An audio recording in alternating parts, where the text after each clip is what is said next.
Bon, salut à tous. Aujourd'hui, vidéo training pec et épaules. Comme je disais sur la dernière vidéo de dos, je suis sur un programme de John Meadows en ce moment. Donc en fait, c'est un programme qui se fait sur 6 jours d'entraînement par semaine. Les 3 premiers sont en lourd et obligatoire. Et les 3 suivants, en fait, répètent le même groupe musculaire qu'en début de semaine, mais plus sur un format pump, donc que lui appelle optionnel. Donc c'est des séances qui peuvent être choisies en fonction de ce que vous voulez mettre en avant d'un point de vue focus musculaire. Personnellement, je fais les 3 séances optionnelles en plus. Donc aujourd'hui, c'est la séance pec épaule qui est la séance numéro 1 du programme, version pump. Donc deux possibilités, soit j'ai 3 exercices que je pense qu'on va prendre cette option aujourd'hui, 3 exercices pardon, en série simple, donc 3 séries à chaque fois aux alentours d'une dizaine de répétitions, avec un fly et 2 presses, ou alors ça se fait sous forme de trisets, mais je pense que ça va être un petit peu compliqué parce qu'il y a quand même du monde dans la salle aujourd'hui, donc à mon avis on va partir sur l'option 1, sauf si l'espace de travail nécessaire est dégagé. Mais dans l'idée, pour faire la partie triset, il me faudrait une poulie, pouvoir faire des fly, pas de pec deck parce que celui-là a un petit problème, les bras sont un peu courts, donc je peux pas le faire sans avoir les bras complètement fléchis, c'est assez désagréable. Ensuite, il nous faudrait un développé décliné. Ça, je vous renvoie vers la vidéo d'entraînement pec, la dernière de Pierre. Donc, moi, je suis plutôt de la team bras longs et cage étroite. Donc, beaucoup d'angles déclinés, beaucoup de dips pour bosser. Théoriquement, je fais les pecs dans une autre salle, dans un fitness park où j'ai une chest press que j'arrive à moduler avec un angle décliné, mais j'aurais pas accès ici. Donc, ce sera un de ces deux exos. Et sur le troisième exo du triset, des dips. Donc, si on peut pas le faire sous forme de triset, on le fera en série simple et on verra ce que ça va donner pour aujourd'hui.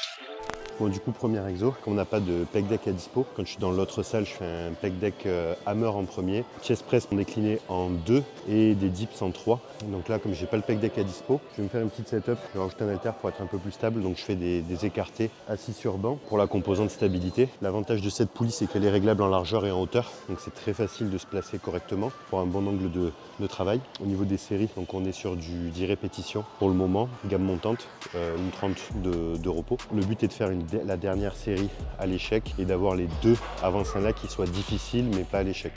C'est ce qui est programmé sur cette séance-là qui, je vous le rappelle, est une séance plus type pump, donc on ne recherche pas de la grosse sollicitation nerveuse aujourd'hui. Au niveau du mouvement lui-même, regarde, une légère flexion au niveau du coude. C'est mon premier exo, je cherche principalement à venir contracter les pecs, à emmener du sang dedans, justement pas les surétirer, chose qu'on fera sur le deuxième et d'autant plus sur le troisième exo. Donc je garde une légère flexion et en plus de ça, si j'écarte trop la poulie, j'ai énormément de tension sur le début du mouvement, très peu à la fin, chose qui ne me va pas. Donc je garde cette légère flexion et je viens vraiment en fin de mouvement chercher vraiment à avoir cette adduction maximale, une légère rotation interne au niveau de la main, le pec étant rotateur interne aussi pour vraiment avoir une contraction max. J'avance un peu les fesses sur la cime. Je garde les épaules bien en contact avec une bonne hyperextension thoracique. Ça me permet d'avoir un angle un peu plus décliné, d'avoir plus de fibres en action. Je vous rappelle, cage étroite, bras longs et en plus avec des pecs courts, on essaye de se placer de manière anti-stimulation maximale dessus. Et après au niveau des scapulas, je les garde neutres. Je ne cherche pas à les garder complètement rétractés ici, sinon j'arrive pas à avoir justement une adduction maximale. Donc je les garde plutôt en position neutre et je cherche vraiment à avoir ce contact biceps pec au max, quitte à les avoir justement neutres, voire légèrement en avant sur certaines reps. Tant que mes pecs sont en avant de mes épaules, ça ne pose pas plus de problèmes que ça.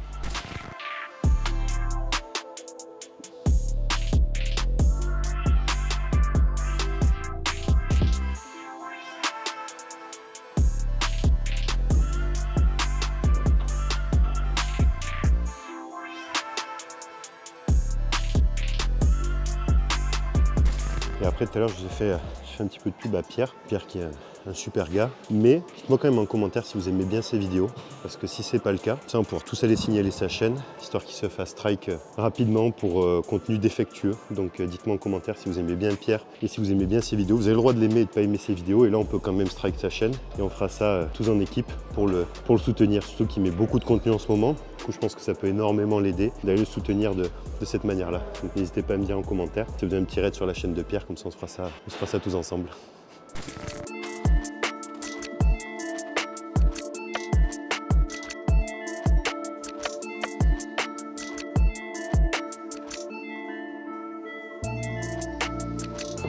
Bon, du coup, premier exo, donc on a fait la variante qui était presque même un press en fait, hein, pas réellement un écarté comme je voulais le faire. Bon, après c'est le temps de trouver un peu ma setup. Quand on filmera pas, je m'entraînerai à Fitness Park, vous verrez sûrement la séance en story du coup. Mais du coup voilà, ça me permet d'avoir une bonne grosse tension de contraction, pas énormément d'étirement. Comme je vous le disais, cage étroite, bras long, je suis plutôt sur des angles de travail en général, soit plat avec une grosse hyper extension ou légèrement décliné. Donc là j'ai mis le premier écran de déclinaison sur le banc. Je le fais à la Smith et pas aux haltères parce que je n'ai pas l'habitude de le faire aux haltères. Donc en termes d'instabilité ça va être horrible. Donc je le fais sur une Smith et après on finira avec des dips. Premier exo du coup on avait 2 séries de chauffe et après on avait 3 séries à faire, la dernière étant à l'échec. Donc 3 séries de 10 reps, la dernière j'ai fait que 8 ou 9 répétitions et les 2 précédentes du coup j'ai monté le poids progressivement. Donc j'étais je pense à 3 reps de l'échec sur la première, 2 voire 1 sur la seconde, et vraiment à l'échec sur la dernière.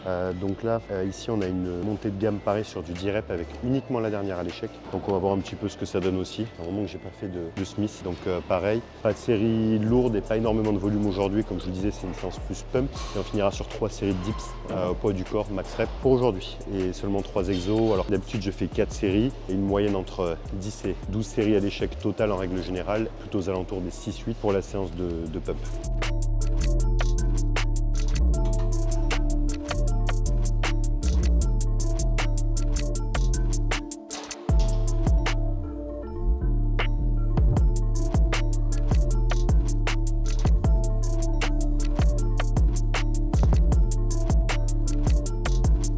Bon, et s'il y en a qui se demandent pourquoi est-ce que la barre touche les pecs, de nouveau, même si on a envie de striker la chaîne de Pierre, si vous n'avez pas regardé ces vidéos, donc allez les voir. Moi ici, petit problème, j'ai les cales qui vont me gêner un petit peu, donc en fait, soit je vais devoir m'arrêter un bon centimètre avant la cage, soit je vais laisser la barre reposer complètement, je verrai sur le moment, pour vraiment en fait faire du raw et pousser à chaque fois de manière explosive avec les pecs. Je vais voir là où je me sens le mieux. C'était pas prévu, mais du coup de nouveau on s'adapte. Donc on va voir un petit peu ce que ça donne. Pour la, je pense que ça sera ma dernière série de chauffe.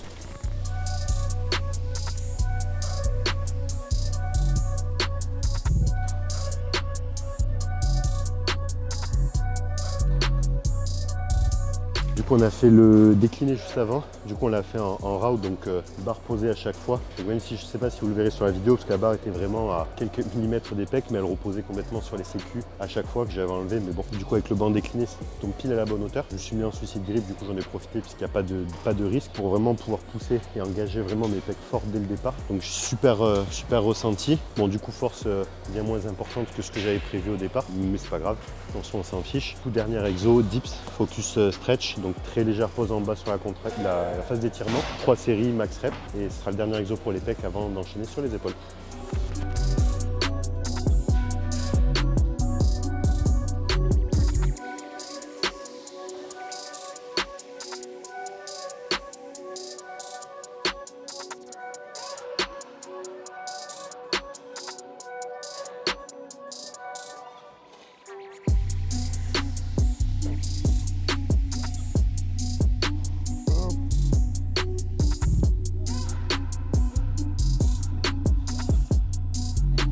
Bon, du coup 3 séries de dips à l'échec. Au final, troisième exo et lesté avec un poids de corps de jeune sanglier. Ça fait 10 reps sur la première, 9 sur la deuxième et 7 sur la dernière avec 2 minutes de repos. Ça fait un petit loaded stretch sur la dernière, 15 secondes. Il faut aller plus loin parce que j'en fais assez rarement. Il y a des bénéfices en termes d'hypertrophie, faire des étirements lestés en fin de séance. Vous pouvez trouver pas mal d'études là-dessus. C'était Dante Trudel qui avait popularisé ça à l'époque. Je conseille de le suivre d'ailleurs sur Insta, il y a quand même encore beaucoup de bon contenu, même s'il publie moins qu'avant. J'avoue que je le pratique assez peu fréquemment, même si je pense que là ce sera le cas parce qu'il me semble que dans ce programme de John, il y a des étirements lestés prévus sur les séances, même si c'est qu'il était assez fan des stretch entre les séries. Alors bien entendu, faites attention à la manière dont vous allez les utiliser. Il faut quand même avoir un risque d'émettre des étirements importants et trop fréquents sur certaines séances. On a fait ça pour finir les pecs. Je vais checker le programme pour voir la partie épaule pump aussi. À mon avis, ça sent le bicep ou tricep d'élévation lat, oiseau et élévation frontale. S'il y a de l'élévation frontale, c'est le seul truc que j'enlèverai parce que bien entendu, en ayant mal entraîné les pecs avec beaucoup d'inclinés pendant des années, du coup ça a développé des deltoïdes antérieurs très forts, des pecs très faibles, chose que j'essaie de compenser depuis maintenant 2 bonnes années, je dirais. Je ne fais pas de travail d'élévation frontale en direct et je limite quand même le volume des développés militaires énormément et j'essaie de les faire les plus verticaux possible pour un maximum de tension plus sur mon deltoïde et un peu moins sur mon deltoïde antérieur. Et là-dessus, petit aparté aussi, qu'on entend souvent justement des recommandations sur le fait de toujours entraîner le fameux faisceau claviculaire des pecs en faisant beaucoup d'inclinés sur vos mouvements. Si vous n'avez pas la structure pour prendre facilement des pecs, une structure adaptée au mouvement d'incliné et que vous manquez de pecs, si je peux vous donner un conseil en faisant partie justement de cette structure cage étroite et bras longs, cherchez à développer des pecs avant de vouloir développer un faisceau claviculaire. Et vous vous rendrez compte qu'en plus de ça, comme vous avez des pecs courts, le fait de développer vos pecs dans leur entièreté développe autant votre faisceau claviculaire que la partie sternocostale. Donc surtout, n'hésitez pas à vraiment mettre l'accent sur le fait de développer des pecs en priorité. Ne vous attardez pas sur les inclinés. Vous avez 2-3 ans de progression avant d'avoir des pecs qui commencent à être suffisamment imposants pour vous concentrer là-dessus. Perso, moi me concernant, ce ne sera pas au programme avant au moins 2 ou 3 ans, même si j'adore les mouvements d'incliné. Je suis relativement fort dessus, en plus, bien entendu avec des épaules dominantes, mais c'est pas ce qui me permet de les développer. Donc disons que ça va plutôt rester du plaisir sur certains blocs de 3-4 semaines, assez rarement dans l'année, mais ce ne sera pas le focus numéro 1, loin de là. Sur ce, je check la partie épaule, on se lance là-dessus, et après ce sera fin de séance pour aujourd'hui.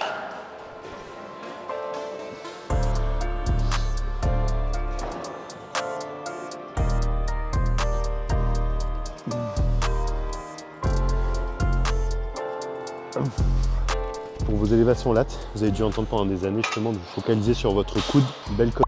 Donc évitez ça. Concentrez-vous surtout sur le fait d'aller éloigner la main le plus loin du buste. Et le fait de vraiment chercher à éloigner votre main va vous forcer à garder votre scapula, votre omoplate en position basse. Dans tous les cas, vous sentirez vos trapèzes parce qu'ils vont être stabilisateurs au niveau du mouvement. Et si vous pouvez éviter ce mouvement de shrug et de ne pas les avoir sous forme dynamique, mais uniquement sous forme isométrique, ce sera déjà beaucoup plus agréable. De vraiment chercher à pousser la main le plus loin possible vers l'extérieur, comme si vous voulez l'éloigner du buste, plutôt que de vous concentrer sur le coude, qui va automatiquement vous permettre d'élever l'omoplate, chose qu'on ne veut pas sur le mouvement. Et ici, du coup, on part pour 3 séries, aux alentours de 20 répétitions, avec 10 répétitions partielles à chaque fois, et de nouveau 2 minutes de repos entre les séries.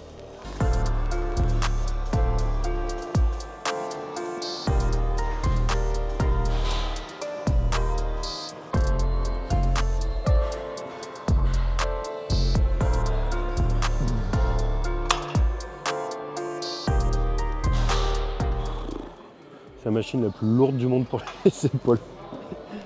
Du coup, je vais faire mon arrière d'épaule. Donc là, je vais le faire aux haltères, c'est tout ce qui est dispo pour le moment. 3 séries de 30 répétitions, si je dis pas de bêtises, de nouveau en série longue, avec 1 minute 30, 2 minutes de repos. On va pas vous le filmer parce qu'il y a quand même pas mal de monde à ce moment-là. Comme ça, je reviens après pour vous faire l'outro. Et du coup, ce sera la fin de la séance pec épaule pump pour cette fois-ci.